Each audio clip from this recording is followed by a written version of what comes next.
রাতের অন্ধকারে পরপর সোনার দোকান সহ একাধিক দোকানের সামনে লাগানো সিসিটিভি ভেঙে দেওয়া হলো। বেলুড়ের গিরিশ ঘোষ রোডের ঠাকুরনপুকুর এলাকার এই ঘটনাকে ঘিরে তীব্র চাঞ্চল্য ছড়িয়ে পড়ে। আতঙ্কে স্থানীয় ব্যবসায়ীরা। তাদের আশঙ্কা, এলাকায় বড় ধরনের অপরাধমূলক কার্যকলাপ ঘটানোর উদ্দেশ্যে পরিকল্পিতভাবে এই ঘটনা ঘটানো হয়েছে। এলাকার সোনার দোকান, ওষুধের দোকান, শাড়ির দোকান সহ একাধিক দোকানের সামনে থাকা প্রায় 10টি সিসি ক্যামেরা ভেঙে দেওয়া হয়েছে। কিভাবে একের পর এক সিসি ক্যামেরা ভেঙে দেওয়া হচ্ছে তার ছবি সিসি ক্যামেরাতে ধরা পড়েছে। সিসিটিভির ওই ফুটেজ ব্যবসায়ীরা পুলিশের হাতে তুলে দিয়ে বেলুড় থানায় লিখিত অভিযোগ দায়ের করেছেন। ঘটনার পুলিশি তদন্ত শুরু হয়েছে। সিসিটিভির ফুটেজ দেখে দুষ্কৃতীদের চিহ্নিত করার চেষ্টা চালাচ্ছে পুলিশ। ডাকাতির উদ্দেশ্য হতে পারে।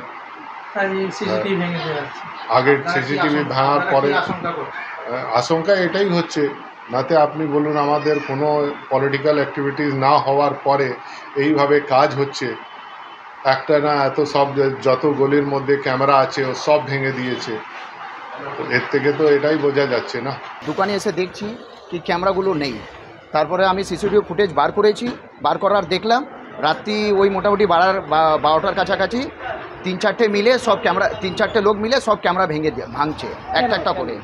মনে কোনো অঘটন ঘটাতে চাই, তার জন্যই ভেঙেছে মনে হয়।